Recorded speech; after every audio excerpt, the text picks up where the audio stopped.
Welcome everyone to episode number 2 of Real Talk, where we discuss real issues with real voices.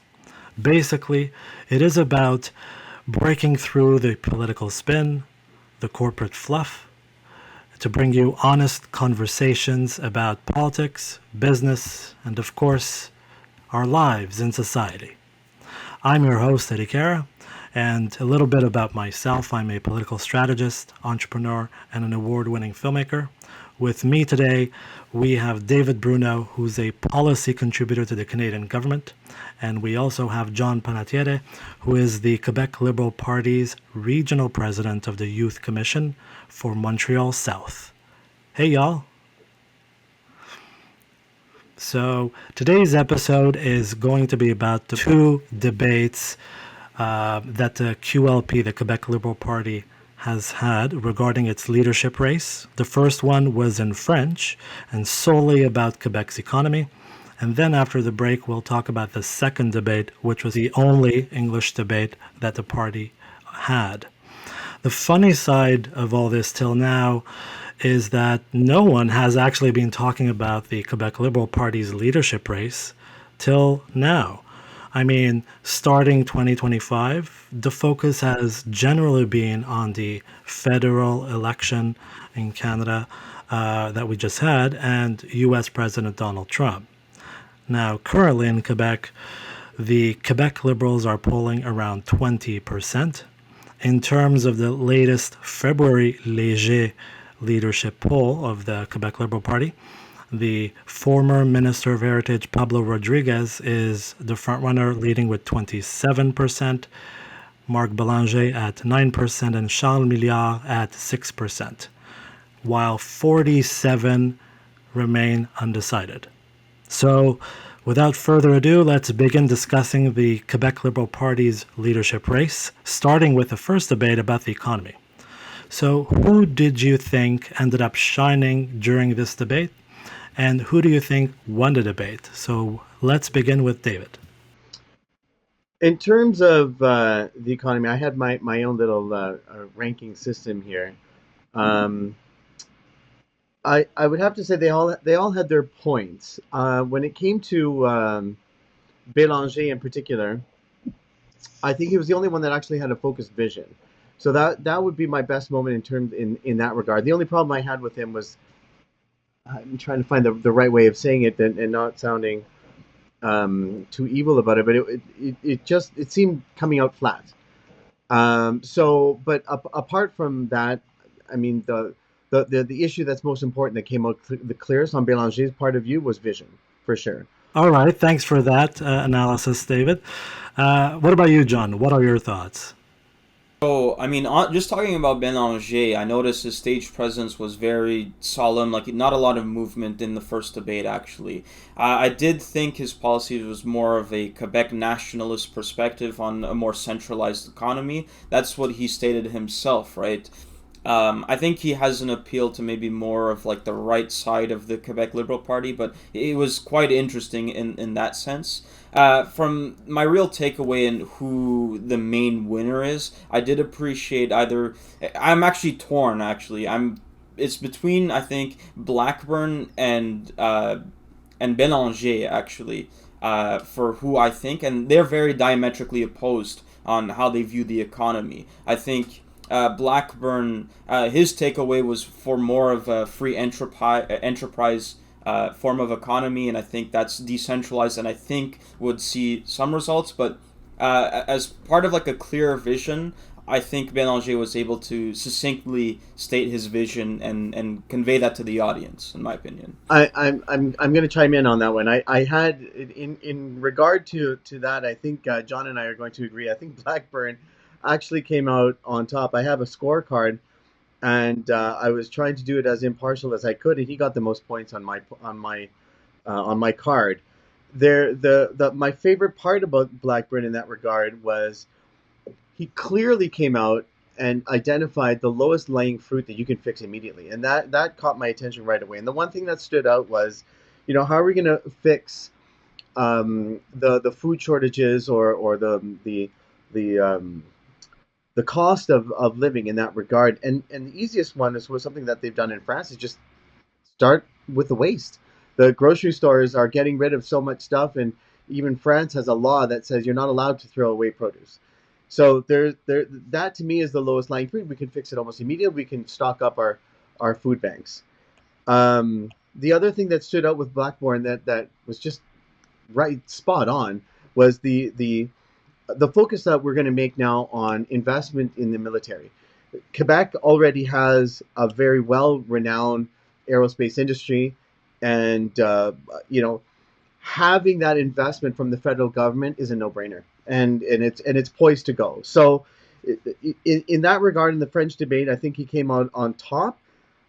He was very clear on those points, and I had, go figure, between Bélanger and Millard as the second people in that debate. So it would be the first would be Blackburn, second Millard and Bélanger together. They're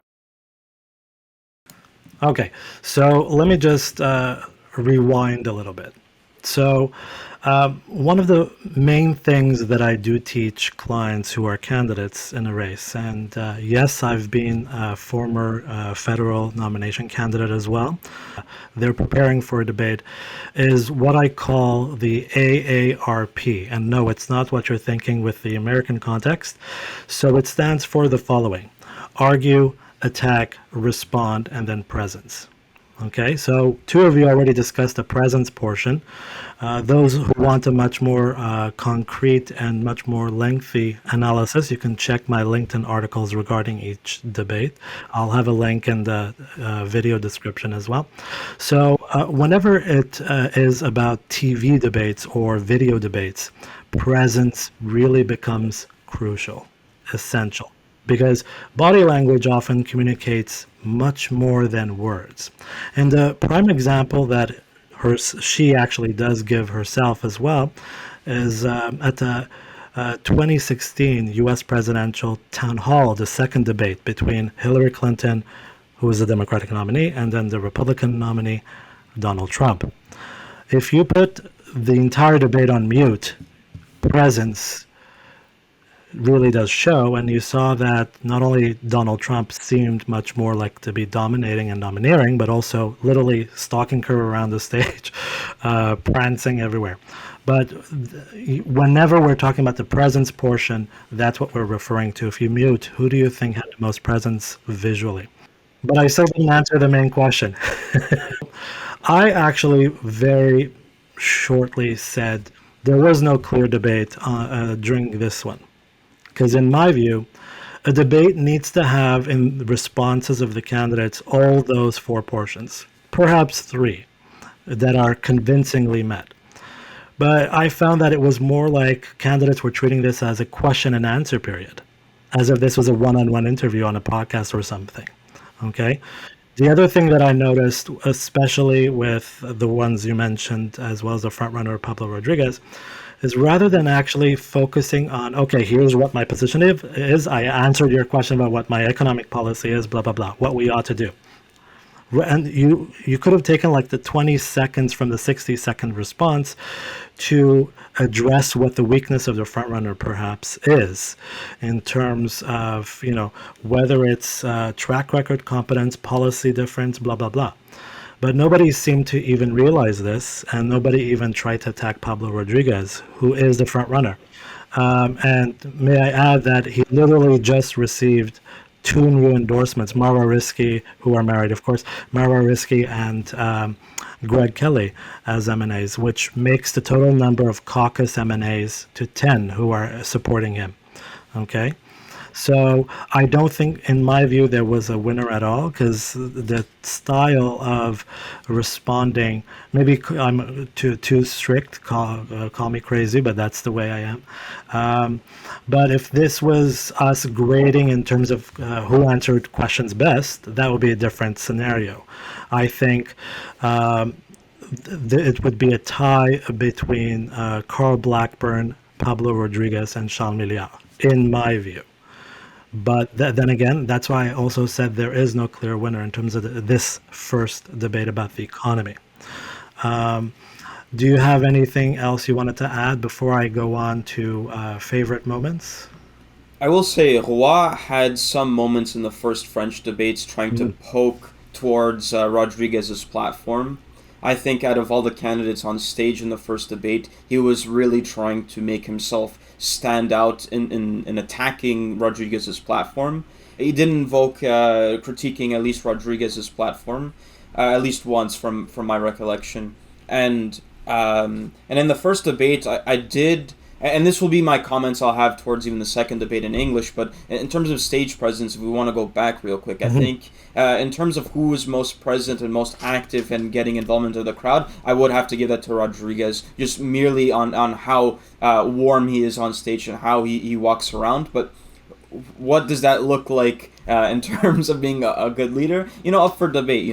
That's not going to be the only thing that gets him to the victory point across the finishing line. But Okay.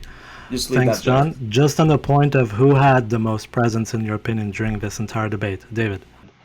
I definitely going to give my hat to Miyao. If you turned off I the agree. sound and his motions and his looking and where he's going, the facial demeanor, he looks a lot like Rob Canoe from the premier of Manitoba. He's pleasant to look at, and it almost doesn't matter what I'm not saying that he's attractive. I'm saying his demeanor is actually very inviting. You're looking at him. You may not even be listening to what he's saying, but he's inviting you to listen. So, in terms of presence, I have to wholeheartedly agree. It did help that he was at the center of the five candidates. So I jokingly wrote in my article, could he be the incoming mediator in chief? You know what I mean? Compromise, working in between everybody, just to try to unite them.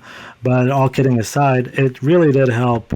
He was much more prepared to be on TV, right?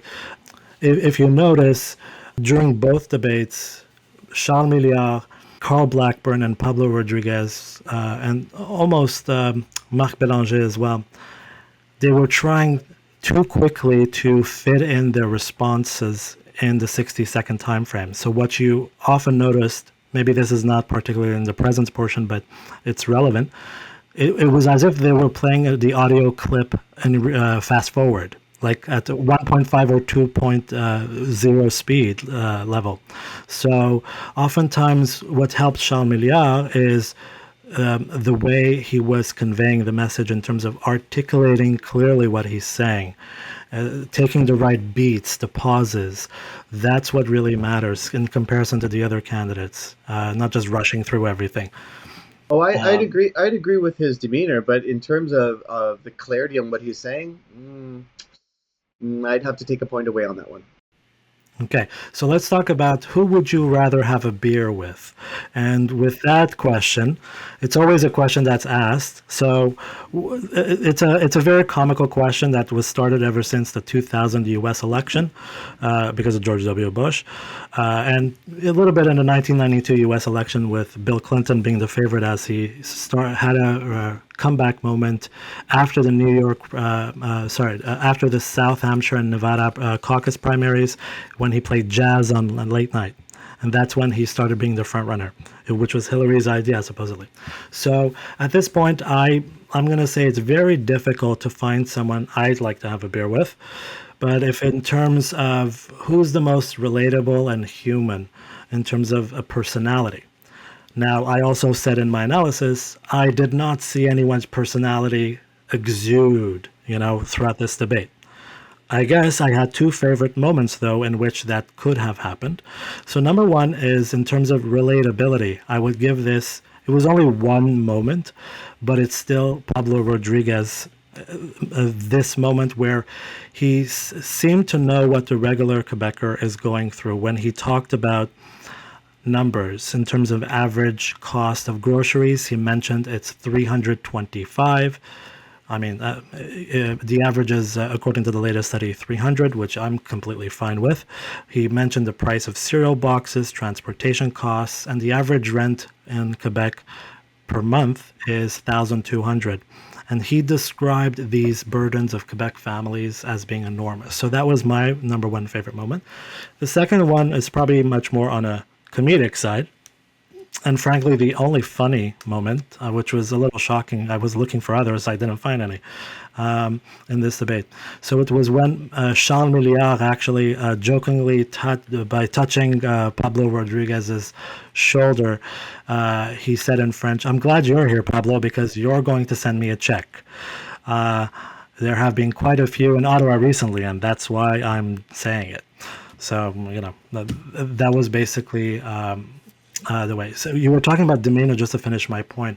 It was very clear that the two candidates that really tried to segment themselves as anti-politicians or anti-establishment were Mario Roy, the long shot candidate, and Charles Milliard.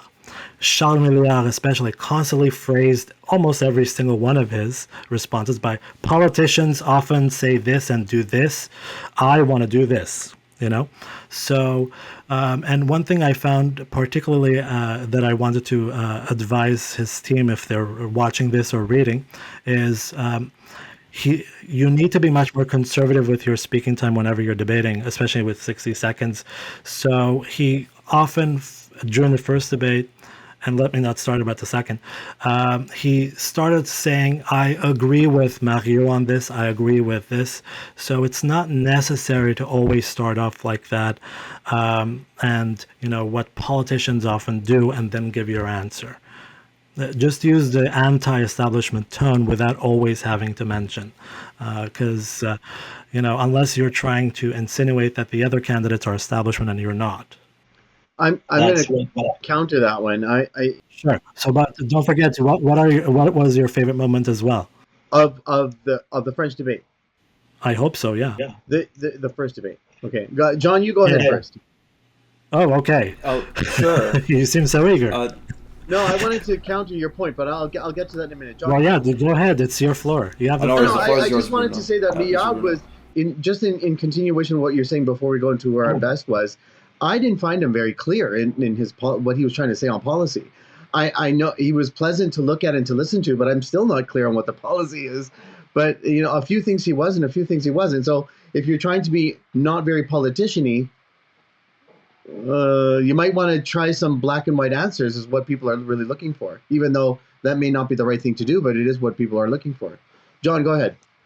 Yeah, so I'll just add slightly a bit to that. I think within a party's leadership race, there's always going to be some level of being extremely cordial, right? There's not going to be that much aggressiveness because at the end of the day, they're all on the same team, and hopefully we're all working towards the same goal within the Quebec Liberal Party, right? So we'll see how this develops towards the next couple of scheduled debates, but we'll see if they take notice or if they change up the strategy, but it'll be interesting for sure, to say the least. But the first two debates, if we want to just keep it to what we've seen, there is a lot of sort of stepping on what the other person has said as to build it up. So what that really translates to the voter, who knows at this moment. Still a bit early, but there is that sort of friendliness still. So those were the favorite moments for both of you. What about the worst moment in the debate, or worst moments for a particular candidate? It could also be you and meaning to say that this person performed the worst, perhaps. So what say you, John? Let's begin with you this time around. Sure. So I think, without necessarily attacking Roy and his character, I think he's single-mindedly, if I come to think of the single worst candidate in his performance, I think it would have to be Roy. I don't think he necessarily convinced me on anything in particular. He just wanted to, from what I understood and what I've grasped, is a lot of puffing up his chest to say, hey, I'm not like everyone else on this stage. It was what the message that he conveyed to me was, saying hey, let me fight for you, believe in me. But I'm not sure how convincing that was, because he is quite young and a new face in the party. and I don't think he has the resume to really be as convincing as I would like to be in terms of a candidate. So that's how I'll wrap my thoughts on this. Okay, so can I just answer the question? Because I know David's going to counter my point anyways. So, fair is fair. So I think the moment in the debate, it's not necessarily a catastrophe, but I guess in terms of the notion of economic liberalism, almost to the point of libertarianism. So this is why you got to know who your target audience is when you're running for leadership. And the Quebec Liberal Party, is full of very different ideologies, right? But typically with the economy, it's pretty, consistent. Okay, and at one point he started talking about out of nowhere he segued in the cost of living topic with Hydro-Quebec, and then he started talking about the need to protect Hydro-Quebec by making sure they stay a monopoly so that they keep prices down. I don't know on what planet this guy's coming from. But Mario, so typically you don't need to be an economics major or graduate to know this. When there is a monopoly or monopolistic behavior, that person can set the price however high he or she wants. At whatever level, exactly. Yeah, because you have no pricing pressures because of lack of competition. So that's why an oligopolistic industry is much more preferred, or much more competition further from that. So he kept saying that we need to keep costs low. Let me give you an example. Right now, literally in the month of April, per kilowatt per hour, Hydro-Quebec raised to $0.069 from the original $0.066. It's not much, I get it, but if you calculate it times 100 or to 1,000, 2,000 kilowatts per hour per month, that's a lot. And the reason they're increasing, as the president of Hydro-Quebec, Michel, said, is because of these projects that they want to start. We still don't know when, but it's supposed to be 2035, supposedly. So that to me was the worst moment for that debate. In that regard specifically, we've been hearing that our levels in Quebec are at this level ever since I moved to Quebec in 2004. It's been the same argument ever since. So I'm just think that's just a talking point they use, but it's an absolute nonsense. So what was your worst moment, David, of the debate? So the worst moment, okay, so to your point where you're saying, know your audience. Okay, so he is talking to, they are all talking to an audience of Liberal members. Okay, so why attack the CAC constantly? We're not trying to convince other voters that they should be voting for them. We're already preaching to the choir. So I found that Rodriguez, his go-to in almost every argument was to attack the CAC. Well, it was strategic. I understand that, but again, your audience is Liberals. So the Liberals are already attacking the CAC. So why bring it up all the time? I'll tell you why. Because it's tactically the most sound thing to do if you're in first or second place in a race, because you want to demonstrate that you're the candidate that will actually attack the current government. And that's the strategy behind it.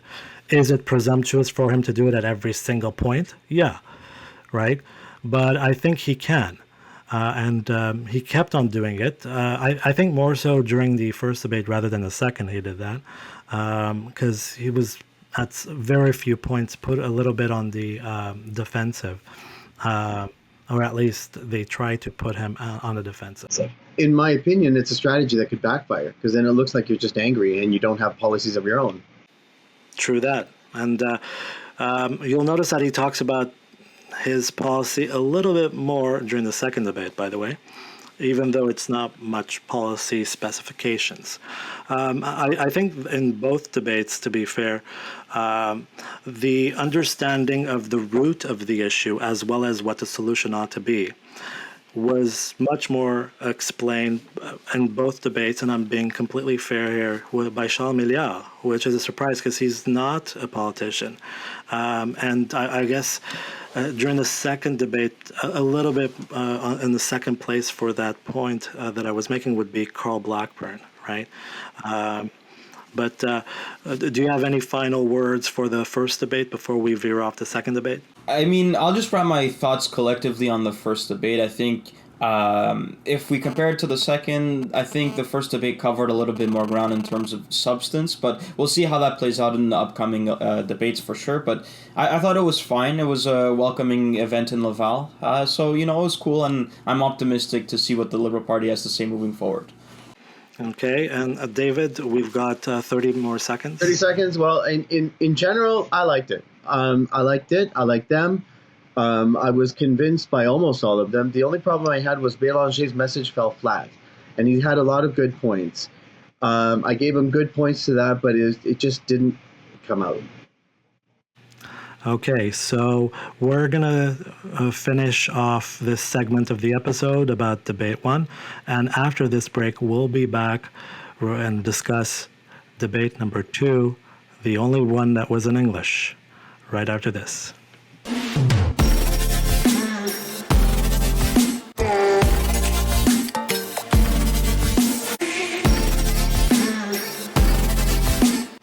Okay, so we're back from our break, and now we're going to talk about the only English debate that the Quebec Liberal Party had, which was on Sunday at Sainte-Anne-de-Bellevue and Gregory Kelly's writing. So it was the only one that was in English. I have to specify that because it was one of the major complaints during this campaign early this year. So because John is limited in time right now, so what was your favorite moment, the worst moment? Who was the winner? Who was the biggest loser, would you say? Go ahead, John, you have the floor. I'll give the crown of this debate actually to Charles Milliard in the English debate. I feel out of all the candidates on stage, he was able to eloquently express all of his ideas in a succinct manner, I think, to the English-speaking audience. And I think he clearly stated the issues and the irony of the Quebec government in terms of wanting French to be promoted, but then cutting French education. He succinctly called them out, saying it was politically schizophrenic, and I think him speaking that truth to the people showed not only of his character, but that he was willing to fight for that. And as a member of the anglophone community, I thought that was quite refreshing to hear and not see really the politician-y responses around 96, danced around on stage. So I give him that as the crowning moment. I don't think there was anything that was particularly the worst moment that I would highlight saying, oh, this was quite embarrassing. But I do think the conversation around the Quebec Constitution was unfortunate because I don't think it's in the political capital of what's happening in the context of Quebec politics to really invest that time discussing that issue in particular because there's so many other concerns that the average Quebec voter is more concerned about than a Quebec Constitution. I think for that being, it should be on the back burner to maybe be addressed in a couple of years from now for sure. But, people are worried about the price of housing, the price of getting their groceries done. Education's a concern for a lot of people. And, there's a lot more pressing factors. So for the only English debate, I feel like that was maybe slightly waste of time, if I'll round off my ideas on that. Okay, so we're going to take a quick break, and we'll be back as John has to leave us. So stay tuned. And thank you for having me on.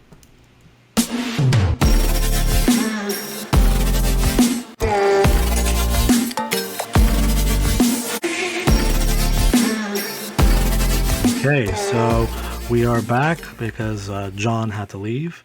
So we're going to continue with David on who do you think was the winner of this English debate?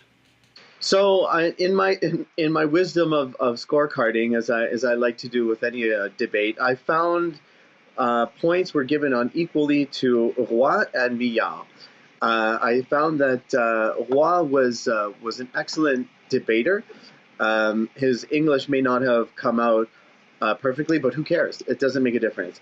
His point was made. He was able to, with composure, attack some policies of which I found really interesting. He attacked some policies of Rodriguez while he was in the federal government.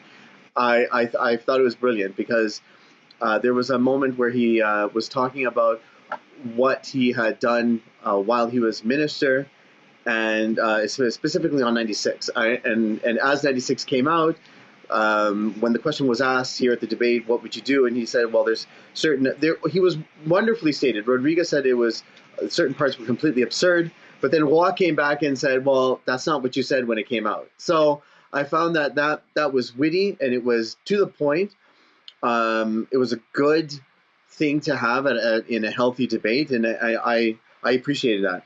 In regard to Millard, that had equal score, I mean, he said the right things. There are still, again, a few things that were not entirely clear, but other things were. So I think his demeanor and his way that he presented himself and the way that he presented himself to Anglophones particularly, which is exactly what this debate was all about, held the day. And I would give him and Roy equal points in that regard. Okay, so I think, first of all, in terms of what I said with my analysis, and I'll always use this framework for all my debate analyses, is the AARP acronym. So in terms of presence, I think Mario Roy was very, call it chance or coincidentally or luckily for him, placed at the center of the stage. But in terms of presence, the ones who had presence, I would say it's quite a toss-up because they all stood their ground pretty well. I think the one that really segmented himself as the statesman-in-chief role was Carl Blackburn. Okay. Almost as if he's running to be the diplomat. Right. Okay. He was very poised, diplomatic in his answers. He knew about policy. He's you can consider him to be a somewhat establishment character, right? As a candidate. So he was a past MNA at the end of the day of Roberval, so I mean it wouldn't be a far-fetched thing to claim. But in terms of the debate approach of this debate, I think it was much more like definitely an improvement from debate number one. Really? Yes, everyone has had a challenge with the English language, but I think people knew that, at least a few of the people on the stage knew that the stakes were higher with the Anglophone community because ever since 2022, the Quebec Liberal Party has lost a good chunk of the Anglophone community to Quebec Solidaire, right? So in terms of answering questions, by giving out human stories as examples, knowing what the problems and the solutions were, and in terms of zingers, Charles Milliard won the day. Right? Okay. With great zingers. But as I said, it is a debate, so I have to gauge accordingly. Right. But if it is the only one person who actually came to debate by using the framework that I introduced, argue, attack, and responding, and not just responding to questions, the only one actually was Mario Roy. Mm-hmm. Right? And the remainder of the candidates really had missed a lot of opportunities, almost to the point where I was getting mad. And I was live present as an audience member at the debate. Yeah. So I was like, why? This was an easy thing to attack on or address or correct, or disagree on. One of the major things that annoyed me the most is how often everyone had to mention how they agreed with this, agreed with that person, agree.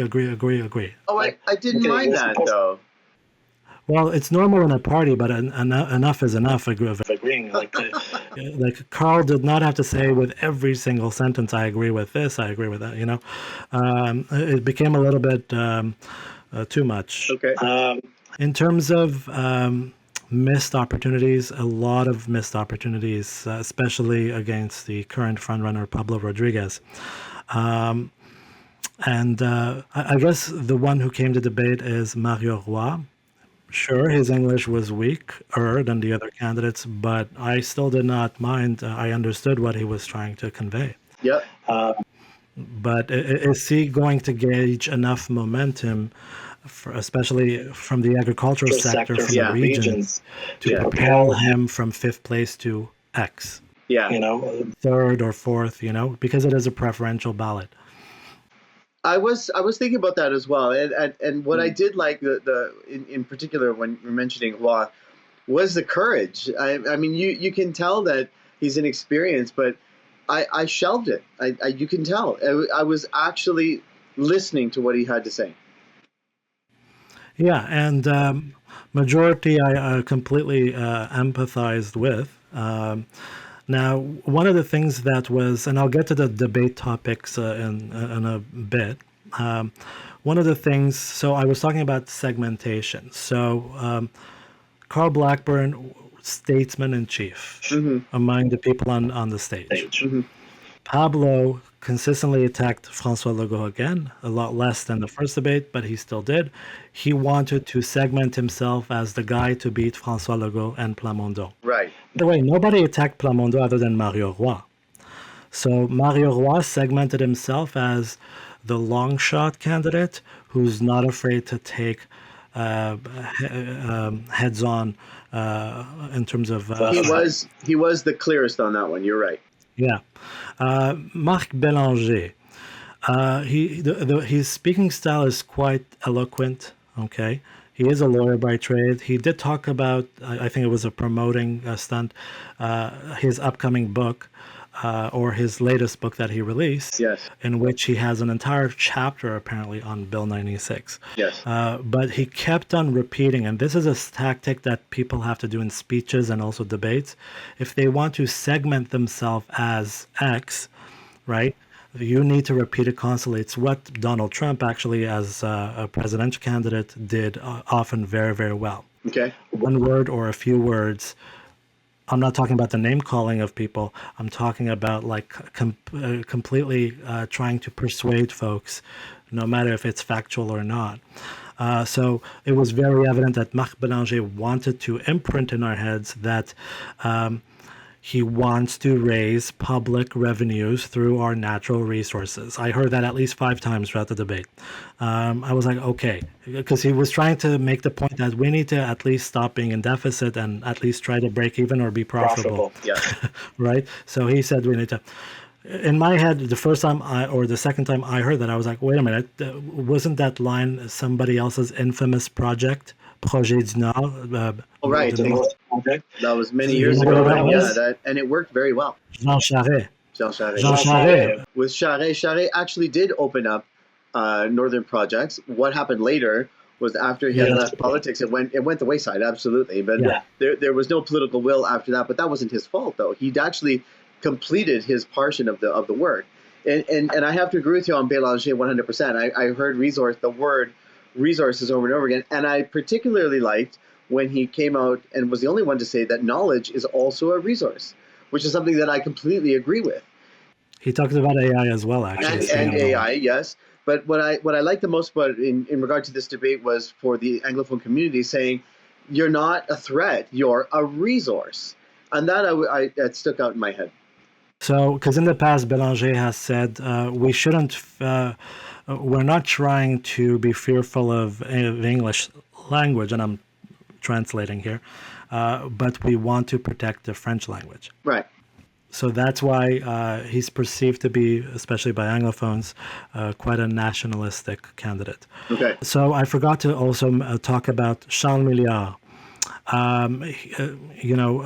If it was to segment himself, he didn't talk about politicians this time around, but he focused more on knowledge, issue familiarity, and the solution portion of the problems, right? He had the better zingers of the night. I agree with that. And one of the things that I had a personal problem with most of the questions, how they were formulated. And I don't know if it's the debate moderator herself who created all these questions, really lengthy questions that ended up being too broad, most of the time. Like, you can't give candidates 60 seconds to just answer the question about what should we do about our supply chain, or what is your stance on the Quebec Constitution.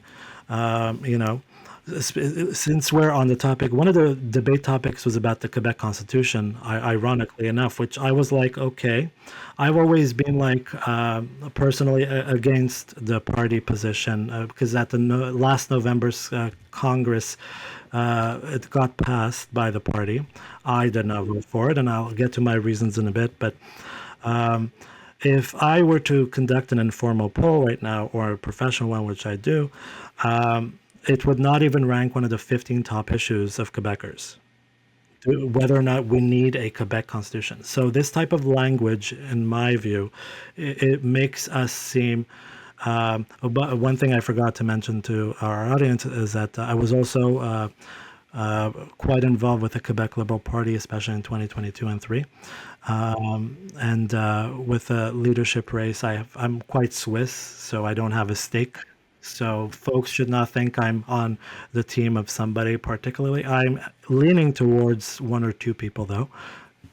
You'll find out that in later episodes, hopefully. So, but the Quebec Constitution stay question, tuned. right? So the Quebec Constitution question, I'm like, okay, who the hell in Quebec is actually thinking, this Quebec Constitution, we must pass it because it's going to improve how much money I take in to feed my family, Oh yeah, or no, take care there's of my senior parents, or improve education or for healthcare, sure. transportation. Nobody is actually suggesting this is the one of the primary things we need to do to combat the affordability crises that are going on right now. And may I add, we already have a Quebec Charter of Human Rights. Oh yeah, We have the we have Canadian everything Charter we of need Human in Rights. Quebec already. We have so it was ratified in 1982 by Trudeau Senior as the Prime Minister. We have the Quebec Civil Code that we use as a law. What more do we need? We are the only province that actually follows civil law, right, in terms of the domain of law. So that's why we have a civil code, Exactly. particularly with intrapersonal issues like contracts or faults and tort liability, etc. So I was quite baffled by one of the first questions of the debate being this. And the candidates were like, okay, well, they're either answering, I'm for it, or it's not something that important, so we'll review it. You know? Yeah. I'm going to answer that one a little bit, but since the question was raised, my favorite person who answered it correctly was Wa. Yeah, sure. I mean, if it's on the table, we're going to do it. But I'm going to do it. I'm going to sign. I would sign it, and I would sign it in conjunction with the Canadian Constitution of Rights and Freedoms, or with the Charter of Rights and Freedoms. That was the right thing to say from a Liberal Party point of view, in my opinion, as a Federalist Party. The 100%. It's just, I mean, the way I think about it is they're going to coalesce all of those different bills that were already out there doing exactly what they want to do with this new constitution, and it won't change anything. So from Hua's point of view, to make it relevant is to say, yeah, I'll sign it, absolutely, as long as we have a condition that it's within the context of the Canadian Charter of Rights and Freedoms, and I'm going to sign that too. That was the right thing to say. Well, in fairness, he didn't exactly just say that. What else did he do in his answer portion? He actually took the opportunity to attack Pablo Rodriguez, who just gave a very nuanced non-answer, if I'm being honest with you, by saying it'll be reviewed, whatever. I would have preferred someone sounding less like a politician, by the way, in their response technique, and saying something that I said, like, who the hell is caring about this issue? It's not improving my life in any way, shape, or form, right? And if, by the way, the Quebec Charter is a quasi-constitutional document because, you know, it's just it's a portion of the Canadian Charter. It does take precedence in Quebec, regardless. And if there's any human rights violations, it can also go to the Human Rights Commission as well, and the tribunal afterwards. So Right. all these, but he took the opportunity to attack Pablo Rodriguez by saying, members voted for this, why don't you want to get it done and be for it? So he took that opportunity to attack him on that. I found the way he attacked, I liked. I was like, yes, finally someone took an opportunity to debate. to argue and attack. But I think he should have made it a little more specific to day-to-day issues, because that's what Quebec Liberals want to know, and related to us, rather than members wanted, why do not do it? So it's a little bit like, because a lot of party leaders do things that the members then vote for, let's be honest, right? In terms of platform of a party. So what did you think about that moment in which he took the moment to attack Pablo Rodriguez? I'm not entirely sure. I mean, I like you said, I mean, the first thing that he said about it was, it makes no difference. It's not a priority. Who cares, basically? I'm not sure if that's the right thing to say. I know that there are some Quebecers that would like to see something a little bit more, I don't know, put together. Quebec's laws, and then in terms of the Bill of Rights and the Quebec Charter, they seem fragmented. I secretly don't know if the other parties are going to get involved, but the one thing that does bother me is the preemptive talking about using the notwithstanding clause as a weapon against laws that Quebecers or the government wants to use. Now, if we're going to write a constitution, maybe we should put in this constitution, hey, that's absurd. Maybe we shouldn't have something that takes rights away from Quebecers. I mean, I've been someone who's always said a Quebecer is a Quebecer is a Quebecer. This outstanding absurdity of a new Quebecer, old Quebecer, Canadian Quebecer, an Ontarian Quebecer. Pablo Rodriguez actually used that line, and similarly paraphrased by Charles Milliard. FYI. A Quebecer is a Quebecer, Let's move on to some of the things that occurred, which were, my least favorite moments. It was much more jovial, this debate. There were a lot more laughs, especially about the Spanish language, the fact that Rodriguez actually speaks Spanish. So he kind of complimented Charles Milliard by saying, if you need someone to translate or speak in Spanish, I'm here. So you don't have to worry about that. He said something along those lines, which I laughed. A lot of missed opportunities. My biggest, I guess, beef would be, there's a clear front runner. Obviously, the February poll is probably outdated by now, but it still is significant from 27 to 9%. There's quite a gap, right? 18 points. So I would have still done what Mario Roy did, and Mario Roy, was going for the attacks, but sometimes he was out of time and often cut by the moderator. That's one thing I noticed as well.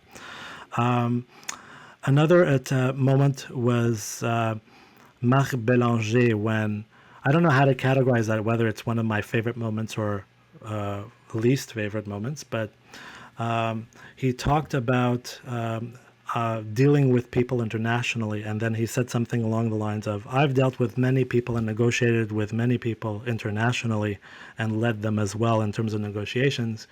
And let me tell you, Pablo, you're definitely not one of them.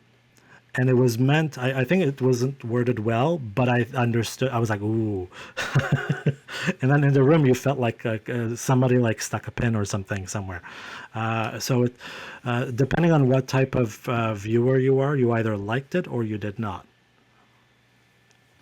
But I think the way he did it was a little bit in need of polishing, but I understood what he was trying to say. I'm not sure how to categorize this, either if it was one of the favorite or least favorite moments, but it was one of the key moments in which I saw an opportunity being taken to argue and attack by Mario Roy. So it was first about the Quebec Constitution, which we just spoke about. And then the other opportunities where he was trying to attack Pablo. And it was in response to one of the most outright lies, in my opinion, when Pablo outright took primary credit for ratifying our Canadian, U.S., Mexican trade deal, which used to be called NAFTA, and now it's USMCA. He literally said he was at the forefront of it, and he alone dealt with Trump and got it done, even though he was. Yeah, I who got it done. I was thinking And he about was Minister of Transport at the time. right. I don't know what he was saying. I think what he was referring to as the Quebec lieutenant when it came specifically to the supply management. Thank you. Where he's clearly the Quebec lieutenant for the Liberal Party and for the government in Quebec at that time. And I think it was a stretch. It's maybe true, may not. I think that's why he went in that direction, and he went for it. So yeah, it was the biggest lie, though. What I just talked about. It was Chrystia Freeland, and not a single person really attacked him on that front. Because he kept on going on in his responses by how he's dealt with Donald Trump, and he's not easy to deal with. He literally said that, by the way. So no one actually attacked him to correct that lie. Everybody just dozed off of it. And rather they focus on another point of attack, which in Marc Bélanger's case was, I think, the lack of personality and character to be able to deal with negotiations. And then by Mario Roy, it was shambles, basically, what you did, if you're taking credit for it and you did it, you know? So, which kind of echoed Trump's words, to be honest. One thing that was, another debate topic was, interestingly enough, Bill 96 and education, okay? Educational institutions, rather. It's this extra tax on non-Francophone institutions that the Legault government put in place. And one thing that I noticed on stage was the complete absence of a former leadership candidate, Denis Coderre. And he was the only candidate who vehemently opposed Bill 96 and even wanted to abolish it completely. And he kept it super simple by saying that. He didn't go in details. He didn't give BS answers of a typical politician. Yep. And on the stage, it seemed like everybody was for some parts of it, which Pablo said. Yes. then Others just didn't have a position at all, so they said something along the lines, like Carl Blackburn, Marc Bélanger, and Charles Milliard. They said along the lines, we need to review it. As if, like, for the last 6-7 years, we haven't had time to review this law, you know. So I found that particularly odd to answer. If I understood correctly, I think Roy was the only one that said, I'm getting rid of it, flat out. That was the right thing to say for an Anglophone audience, that's for sure. Yeah, so the party has always been against Bill 96, by the way. The former leader, Dominique Anglade, even struggled how to answer that question, though, which I've always been of the opinion it should be very simple to answer. You know, just don't fall in the trap set by the opposition, the other parties who are running. At the risk of losing the Francophone vote. So just say you're not for it, but what you are for is protecting the French language and culture, period. Simple. One of the interesting things throughout this debate was how Pablo was literally present for all of these Quebec issues as a cabinet minister. So he was transport minister, and he was also the minister of heritage. So that when I say missed opportunities to argue and attack, literally the focus should have been on Pablo. He was present during the trade deal, as he claimed, supposedly at the forefront of the trade deal ratifications. He was there during Bill 96. He was present during the educational tuition increases and special taxes imposed. He was literally there when the battery plans did not go through, when the French culture started diminishing, and so on and so forth, and supply chain as well. And he was the Quebec lieutenant too, let's not forget. So no one actually attacked him on that. And then he literally claimed that he has dealt with them, and he literally said, I spoke against it. And if I were one of the leadership candidates, I would have said, words are not the same as actions, and people want to see actions more than words. Sure, you said something along the lines of that's not right, but what did you actually do when you were in a position of power, which he was? On that point, I'm surprised he didn't defend his record more. Yeah. He was doing a piss poor job pivoting too, you're right. He was in that position for that long. Roy was very poignant in saying, what did you do? I mean, that came up more than once. It was very poignant. And for good or bad, Rodriguez should have had more to say on that regard. We were forming an appeal. We're always defending the charter. He said nothing. I mean, if you want to talk about I don't lost know opportunities, why. I think he lost it there. Yeah, so that's why I didn't say he was the best debate performer, right? It's because even when you're expected to be on the defensive as a front runner, and he should have practiced, I guess, prepped better. I don't know who the fault lies with, but at least have good defensive points and not just say, "I spoke against it."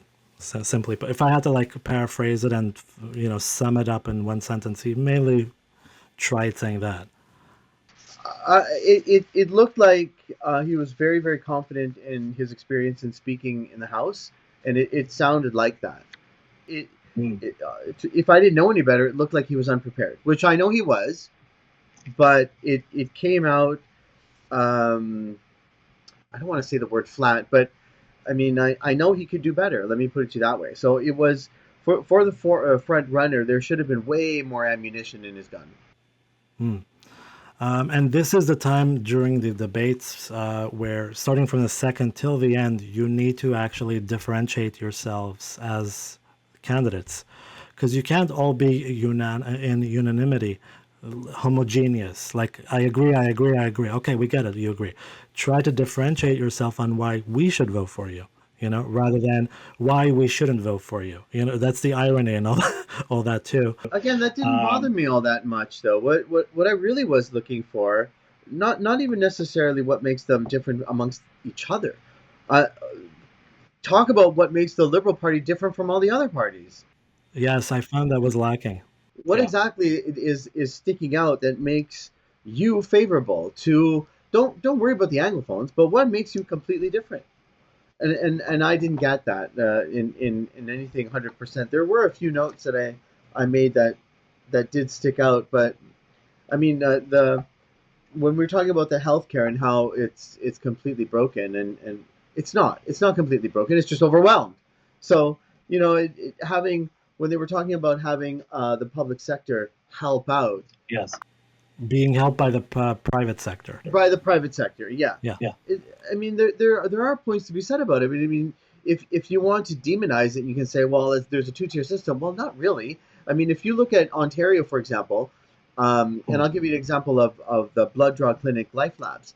Life Labs does their work. They do it very well, but they bill the province, and they do it better than the hospital does. Well, that's what we have in Quebec. Only they're not billing the province directly. It goes around another different circle, but they're doing a more efficient job. Now, defending that, they didn't really do a good enough job with that because I think there's a fear of saying private. And once you say that, they'll automatically think of two-tier system. So absolutely right, and I found